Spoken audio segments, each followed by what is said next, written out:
राधे राधे सबको। तो चलिए आज का यह मेरा वीडियो एक नया पर्व जो अभी प्रारंभ हो गया है हम लोग के सनातन धर्म में, जिसका बहुत महत्व है।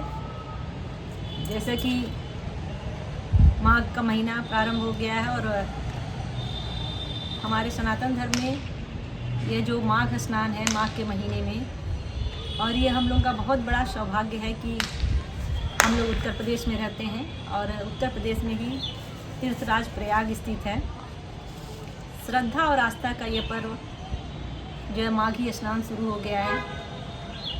जैसा कि इस महीने में स्नान दान की बड़ी ही महिमा है और यह माघी स्नान जो है जैसा कि पौष पूर्णिमा से प्रारंभ होकर माघी पूर्णिमा तक चलता है। यह 44 दिनों का जो अवसर है बड़ा ही पुण्यकारी और श्रद्धा और विश्वास से जुड़ा हुआ है। जैसा कि आप लोगों ने मेरे पिछले साल के वीडियो में अगर देखे होंगे कि मैंने जो अपना खुद का अनुभव आप लोगों के साथ शेयर किया था, महाकुंभ का, पूर्ण महाकुंभ का जो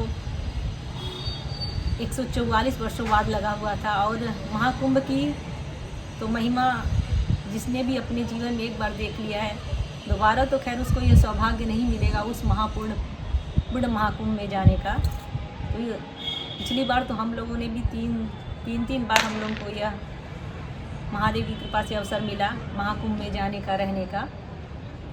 तो इस बार का पौष पूर्णिमा जैसा कि 3 जनवरी को था, पहला शाही स्नान वहाँ हो चुका है। और कहीं न कहीं हम सभी को इस माघ महीने में किसी न किसी तिथि या वैसे ही तीर्थराज प्रयाग में अगर जाने का, स्नान करने का, वहाँ दान करने का सौभाग्य मिल जाए तो यह मनुष्य जीवन बहुत ही पुण्य का भागी बन जाएगा। तो जैसा कि अभी मेरे एक जान पहचान के हैं, वो पौष पूर्णिमा पे स्नान करने गए थे, तो मैंने उनसे बात की, तो इसलिए मैंने सोचा कि आप लोगों के साथ भी यह वीडियो शेयर करती हूँ। कि उन्होंने बताया कि बहुत ही व्यवस्था इस बार है। जैसा कि योगी जी ने इस माघी स्नान को भी मिनी कुंभ का स्नान का नाम दे दिया है। तो आप घबराए नहीं कि आपको किसी भी दुर्व्यवस्था का सामना करना पड़ेगा। वो बता रहे थे, आंखों देखा हाल है। उन्होंने बताया कि इतनी अच्छी व्यवस्था है और इफ़रात वहाँ पे टेंट लगे हुए हैं, जगह जगह पे लगभग 8 किलोमीटर के दायरे में गंगा स्नान तट को साफ़ स्वच्छ कर दिया गया है श्रद्धालुओं को नहाने के लिए। हम लोगों ने न्यूज़ चैनल पे भी कुछ देखे, लेकिन जो आंखों देखा हाल मैंने सुना वो आप लोगों के साथ शेयर करती हूँ। और औरतों के लिए जगह जगह कपड़े बदलने के लिए गंगा घाट पे ही टेंट लगाए गए हैं। और शिविर भी है ऐसे जिसके पास नहीं कोई व्यवस्था है, कोई जान पहचान का वहाँ नहीं है, तो आप फ्री शिविर भी है वहाँ पे। और काफ़ी अच्छे कॉटेज भी बनाए गए हैं। अगर आप पैसा दे के भी अच्छे जगह रुकना चाहते हैं, अच्छे टेंट में, अच्छी व्यवस्था में, तो वो भी उपलब्ध है वहाँ पे। तो जैसा कि ये पौष पूर्णिमा 3 जनवरी को पहला शाही स्नान था, अब दूसरा शाही स्नान 14 और 15 जनवरी को है। जैसा कि माघ का जो माघ में 3 या 4 लगभग शाही स्नान पड़ते हैं। पौष पूर्णिमा हो गया, अब मकर संक्रांति का स्नान 14 और 15 में हमेशा मतभेद रहता है, लेकिन इसमें मतभेद की ज़रूरत नहीं है। 14 तारीख को मकर संक्रांति जो है वह दोपहर से लग रहा है, तो जो मेन शाही स्नान है वो 15 जनवरी को ही होगा।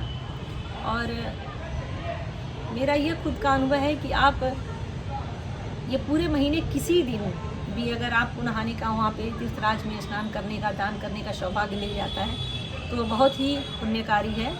आप किसी विशेष शाही स्नान पर न जाके उससे बचें। मैंने पिछले वीडियो में भी आपको बताया था कि या तो फिर जाना हो तो आप, जैसे मकर संक्रांति का स्नान है, तो आप उसके 1-2 दिन पहले ही चले जाएं अगर वहाँ रुकना चाहते हैं। नहीं तो अन्यथा आप तिथि के दिन तो बिल्कुल ना जाएं, क्योंकि तब ज़्यादा परेशानी का सामना करना पड़ जाता है और वहाँ पे तब पैदल भी ज़्यादा चलना पड़ता है। हम लोग तो पिछली बार 3 दिन वहाँ थे, इसलिए पूरी जानकारी भी हो गई थी। हम लोग पिछले बार पौष पूर्णिमा और मकर संक्रांति का दोनों स्नान वहाँ रुक के किए थे। फिर हम लोग बसंत पंचमी पे भी गए थे।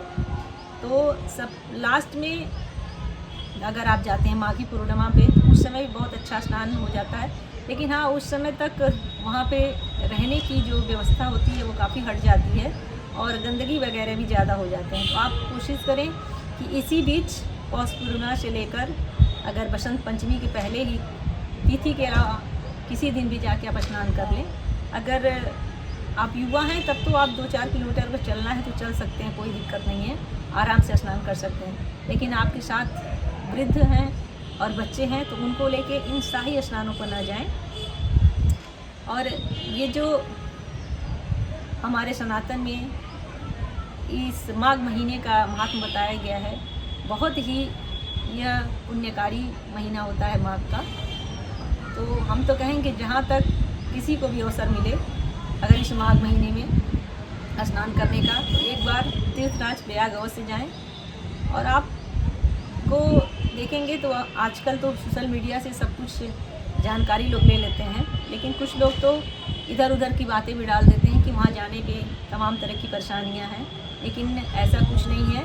हम लोग तो पिछली बार भी जाके रहे थे और माँ गंगा के तट पे जो सुकून मिला था स्नान करके और दान पुण्य करके, वाकई में लग रहा था कि यह मनुष्य जीवन सफल हो गया है।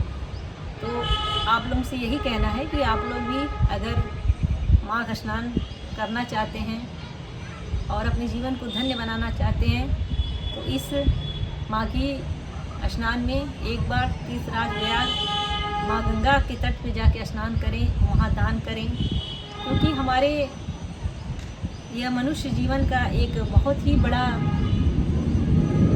धर्म कह सकते हैं, धर्म से जुड़ा हुआ कार्य कि पुण्य करना, दान करना। क्योंकि मनुष्य इस धरती से और कुछ भी लेके नहीं जा सकता है सिवाय इस दान पुण्य के। कहा जाता है ना कि बस सब कुछ यहीं पड़ा रह जाएगा, बस दान पुण्य संग जाएगा। तो जितना हो सके, जैसे हमारे सनातन धर्म में कार्तिक मास का भी बहुत महत्व होता है, उसी तरह माघी पूर्णिमा का मैंने अभी कल ही थोड़ा सा न्यूज़ में देखा कि पौष पूर्णिमा पे ही श्रद्धालुओं का वहाँ पे एकदम सैलाब उमड़ पड़ा था। इतनी ठंड के बाद सोचिए, यह हमारे भारत में यह आस्था और इस अध्यात्म का ही इतना प्रभाव है कि लोग इतनी ठंड में भी जाके वहाँ 4 बजे भोर में उठ के स्नान करना। और वहाँ पे बहुत से टेंट अब कल्पवास के लिए लग गए हैं। सोचिए घरों में सबको ठंडा लग रहा है इस समय इतना ज़्यादा सब लोग, लेकिन वह कहीं न कहीं वहाँ की तपस्थली का ये प्रभाव है कि माँ गंगा के तट पे पहुँच जाने पर न किसी को ठंडा लगता है, न कोई कष्ट होता है। बस 1-1 महीने जो कल्पवासी वहाँ रहते हैं, कितनी श्रद्धा और भाव से वहाँ कल्पवास करते हैं। और सुबह भोर में पिछली बार मैं जब गई थी तो कई लोगों से कल्पवासी के टेंट में जाके मैंने बात भी किया था कि आपका क्या नियम है। तो उन्होंने बताया कि कल्पवास करने के बहुत कठिन नियम होते हैं, लेकिन जो लोग कर आए हैं वो हर साल करने जाते हैं, चाहे ठंड हो चाहे कुछ भी हो। तो उन लोगों ने बताया कि वह प्रतिदिन सुबह 4 बजे भोर में उठ के गंगा के तट पे जाके माँ गंगा का स्नान करते हैं, माँ गंगा की पूजा करते हैं और दिन में फलाहार करते हैं और शाम के समय एक टाइम ही भोजन करते हैं, वो भी शुद्ध सात्विक बिना लहसुन प्याज के। तो सोचिए कितने वो धन्य लोग हैं जो कल्पवास का उनको अवसर मिल गया और अपने जीवन का जो है यह बहुमूल्य जीवन का पूरा पुण्य जो है प्राप्त कर ले रहे हैं गंगा तट पे रह के। तो वो यह सब बातें तो सबसे नहीं हो सकती हैं, लेकिन हाँ कोशिश करें कि कम से कम इस माघ महीने में इस मिनी कुंभ का हिस्सा बने। और मेरा भी पूरा प्रयास है कि हम लोग मकर संक्रांति पे ही जाके माँ गंगा के तट पे स्नान करें। अगर समय मिला तो एक दिन हम लोग फिर वहाँ रुकेंगे, क्योंकि रुक के वहाँ जब तक करना बहुत ही अच्छा लगा था। अब देखते हैं माँ गंगा कितनी कृपा करती हैं, कब बुलाती हैं। तो आप लोग भी निसंकोच इस माघ महीने में गंगा के तट पे जाएं और माँ गंगा में डुबकी लगाएं क्योंकि ये श्रद्धा और आस्था का जो पर्व है बस 1 महीने के लिए ही है, तो इसमें डुबकी लगाने का अवसर छोड़े ना। जय माँ गंगा। और मेरा वीडियो पसंद आए तो मेरे वीडियो को लाइक करें और शेयर करें, ताकि यह आंखों देखा हाल उन सभी लोगों तक पहुँचे जो भी इस माघी स्नान में शामिल होना चाहते हैं, माँ गंगा के तट पे जाना चाहते हैं, इस श्रद्धा और आस्था की पर्व में डुबकी लगाना चाहते हैं, तो उन लोगों को वीडियो शेयर करें और कमेंट में जय गंगा मैया लिखें। जय जय श्री राधे, जय गंगा माँ। और मेरे द्वारा कुछ बोलने में त्रुटि हो गई हो तो उसको क्षमा करें। जय माँ गंगे।